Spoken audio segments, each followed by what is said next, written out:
So there's an interesting question that comes out of Luke 4, and I'm not going to have time to talk about it Sunday, so I thought this will be our video interaction out of Luke 4, and we're talking verses 31 to 44. Luke 4, 31 to 44.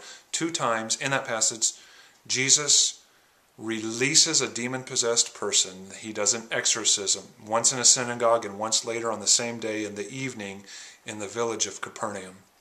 And in both of those instances where Jesus exorcises a demon from those people, he rebukes the demon and tells them to be silent.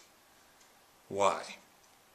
You might think that the demon was out telling lies about Jesus, but in fact, if you look at the passage, and we're talking Luke 4:34 and 5, and then Luke 4:41, where the demon said, "We know who you are, the Holy One of God, and you are the Son of God." The demons are actually telling the truth about Jesus, and immediately upon telling that truth, Jesus rebukes them and silences them. Question is, why silence demons for telling the truth about Jesus? Luke 4:41 gives us a little bit of a clue. It says, "He rebuked them and would not allow them to speak because they knew that he was the Christ." The demons, of course, knew Jesus was the Christ. And because they knew that and were beginning to talk about that, he cuts them off and says, "Be quiet." And of course they obey. Why? The reason why is really explained to us in a couple of other places in the Bible, but it has to do with basically distraction. Jesus was a very purposeful man on a mission from God his Father. And he knew that if the people of the world of his day believed him to be the Messiah, he would be absolutely distracted from his ministry. We read in John 6:15, that Jesus, perceiving that people were about to come and take him by force to make him king, withdrew again to the mountain by himself. Another time, they saw Jesus do miracles, and they come and they were going to literally make him an earthly king of Israel.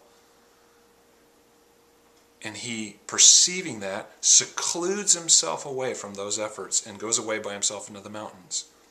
To become an earthly king, to give in to the faulty conceptions of what the people of his day had for the Messiah, which was an earthly military, political deliverer who would remove them out from the yoke of Rome, would be to distract Jesus from what he really came here to do.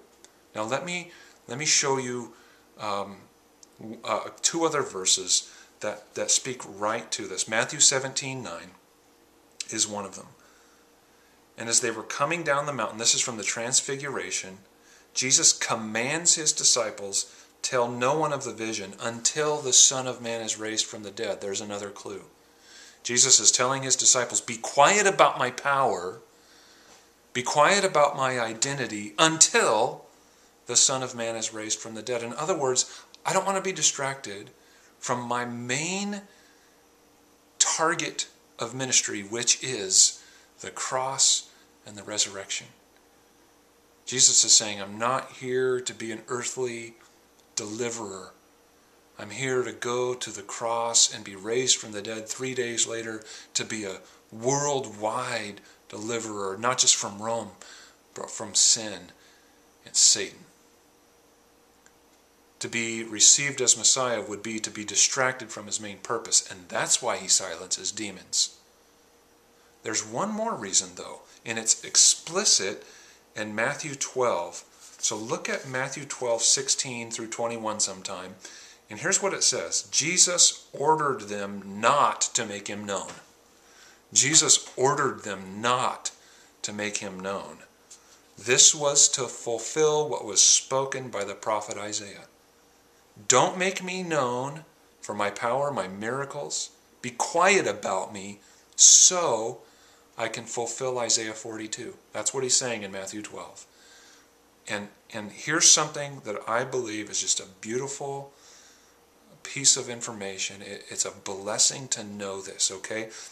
Don't make me known so I can fulfill Isaiah 42. What's Isaiah 42? In part, it says about Jesus, he will not quarrel or cry aloud, nor will anyone hear his voice in the streets. In other words, Isaiah is talking about the coming Messiah as a gentle one, as a suffering servant. And then he says this, and maybe you've heard this before and never understood what it meant. A bruised reed he will not break, a smoldering wick he will not quench, until he brings justice to victory. So Jesus is saying, don't spread the news about me. Be quiet about it, because I need to fulfill a part of Isaiah 42, which is a messianic prophecy of a coming servant, which in part is a bruised reed I will not break, and a smoldering wick I will not snuff out. What does that even mean? A bruised reed and a smoldering wick are metaphors for useless things. A reed, unbroken, is a useful thing. You can use it for tools, you can use it for musical instruments, but a bruised or broken one is just a useless thing. You just kind of break it in half like you would a twig, throw it to the side without a thought. A smoldering wick is a useless thing. In fact, it doesn't give off light in your lamp anymore, so it's meant to be thrown away so you can replace it with a new one. Jesus is saying, here's basically what he's saying. If the people of our society, with their false views of Messiah, believe me to be that Messiah, they will come and take me by force to make me king, and what will happen is I'll be distracted not only from the cross, but I'll be distracted from my primary audience, which is not kings and the elite people of the society, but the bruised reeds and the smoldering wicks, the useless people of society. Jesus came and said, I don't want to be distracted from the people who need to hear my news. The people who the world would say are just useless, throw to the side people. I'm just so grateful about that. I'm so grateful about that. That Jesus said, you know what, I'm not going to be distracted by earthly glory, earthly fame, earthly success, because if I do that, I'll be taken away from the people I came to save. Broken people who the world would say are useless. Why silence demons in Luke 4? Because Jesus knew that the faulty ideas about who Messiah was in the hearts of those people would have taken him out of the purpose for which his Father sent him.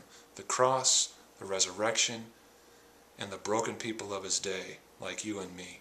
Aren't you grateful that our God, our Lord Jesus, knew exactly what he came here to do and never took his eyes off you and I, the broken people, and never took his eyes off that cross, where he went obediently and won our salvation?